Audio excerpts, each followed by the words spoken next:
Sometimes there's a moment that changes everything. This moment happened on a night when two legends collided, when ego met humility in ways no one could predict.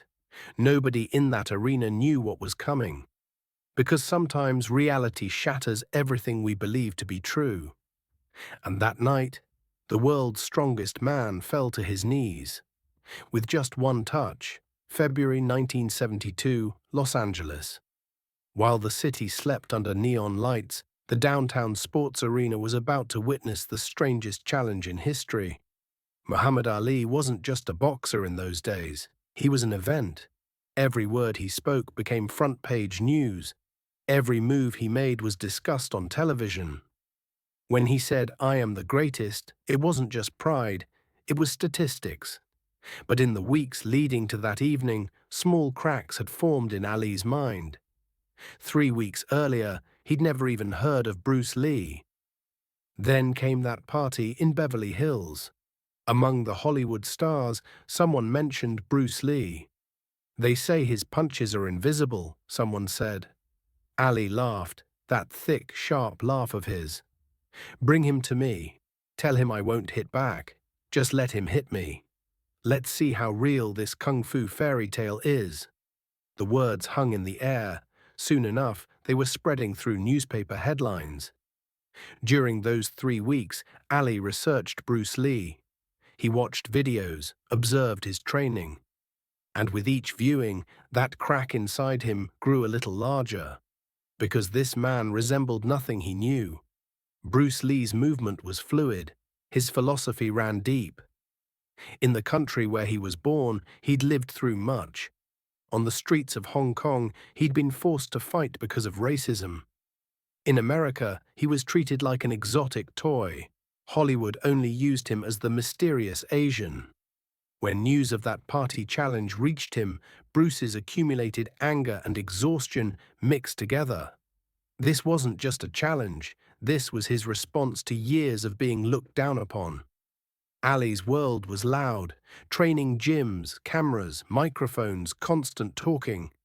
He started every day saying, "I am amazing," because maybe if he didn't say it, it would stop being true. Bruce's world was silent. Waking up at 5 a.m. for training sessions no one saw.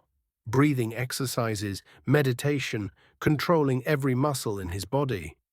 He wasn't just throwing punches, he was transferring energy. Ali believed in power. 220 pounds of muscle mass, 6 feet 3 inches height, experience gained through years of fighting. When he looked at opponents, he calculated which punch might drop him, because he'd taken them all and remained standing. Bruce believed in precision. He knew which points on the body were fragile, how energy flowed, how one touch could become a domino effect. During those 3 weeks, both men asked themselves the same question. What if I actually lose? Ali's fear of losing was ego destruction. If a 135-pound man could drop him, he'd face an identity crisis. The question, "Who am I?" would shatter his life. Bruce's fear of losing went deeper. If his strike had no effect, he wouldn't just lose his own reputation, he'd damage the reputation of all Eastern martial arts. He'd be judged not as an individual, but as a culture. February 12th evening. The arena was slowly filling up. 300 people, but this number was pure chance. This wasn't a ticketed event, just a legend spreading word of mouth. Half the crowd was Ali's people, boxers, trainers, sports journalists. They were confident the champion would win easily. "The little guy has no chance," they said among themselves. The other half came from Bruce's world. Martial arts school masters, a few actors from Hollywood, supporters from the Chinese-American community.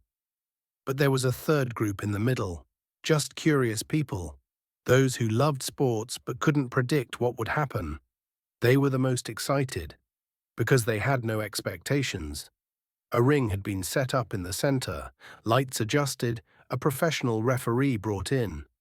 Everything was organized like a real match.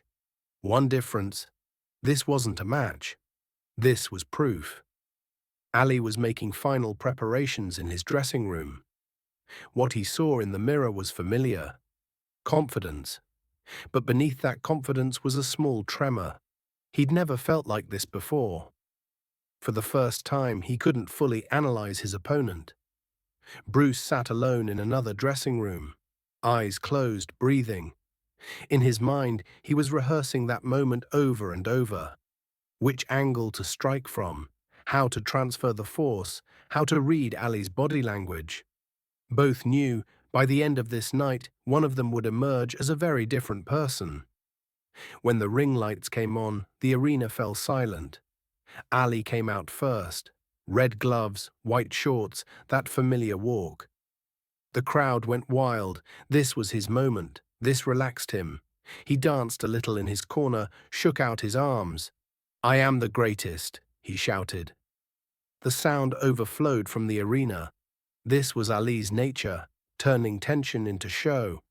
When Bruce came out, there was a different kind of silence. He didn't dance, didn't shout. He just walked. But there was such determination in that walk that some people held their breath. The height difference was merciless. Ali was almost a full head taller. The weight difference reached 75 pounds. From a photographic angle, it looked like David and Goliath. The referee stepped between them. He explained the rules. Mr. Ali will make no defense. Mr. Lee will make one strike. When this is finished, the demonstration will end. Ali smiled. "Ready, little man?" His voice was arrogant, but there was a small line of worry visible in his eyes. Bruce didn't respond. He just looked. That look surprised Ali. This wasn't the look of a scared man. This was the look of a hungry man. The referee stepped back. Around the ring, 300 breaths were held. Ali spread his arms, dropped his guard completely. His head was open, his body a target. He leaned forward slightly, pushed his chin out, as if saying, "Here it is. Show me your best shot." In that moment, Ali felt invincible, because for years he'd taken punches like this. Foreman's punch, Frazier's hook, Liston's straight. He'd eaten them all and stayed standing. Bruce didn't move, standing 2 meters away, silently. Seconds passed. The crowd began to get uncomfortable. "Why aren't you hitting him?" someone shouted. Bruce acted as if he hadn't heard that voice. His eyes were on Ali's eyes. Both were trying to read each other's souls. During that long silence, Ali felt for the first time that this wouldn't be easy. Bruce's calmness, that focus. This wasn't familiar. This wasn't normal. Then Bruce moved. He took one step. The distance closed. Now he was just an arm's length from Ali, but he still hadn't struck. Ali's breathing grew heavy. This closeness, this tension. He'd never felt like this. He could almost feel Bruce's energy. Bruce's hand hung at his side. Apparently there was no preparation, no hunching, no pulling back. Just waiting. Then it happened. The movement was so fast that most people in the arena didn't see it. Bruce's hand seemed to move at light speed. It touched Ali's solar plexus, right at the breathing center. There was no sound, not even a striking sound, just contact.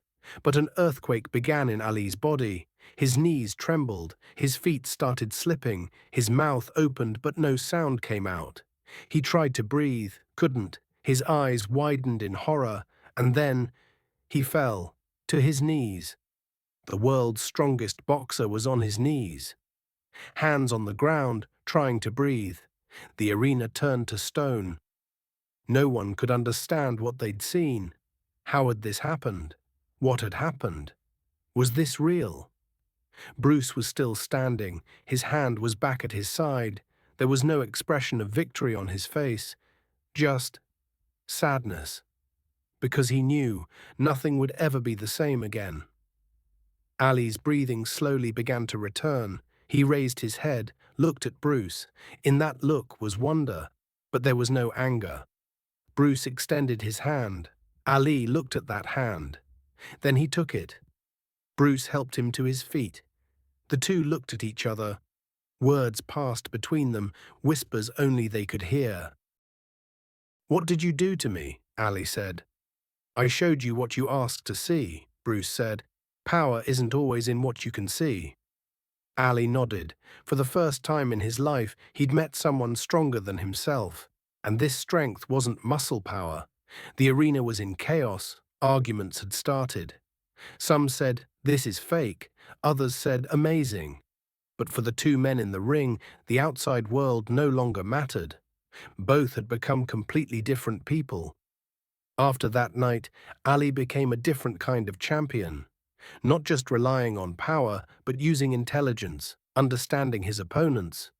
Bruce never told this story after that night.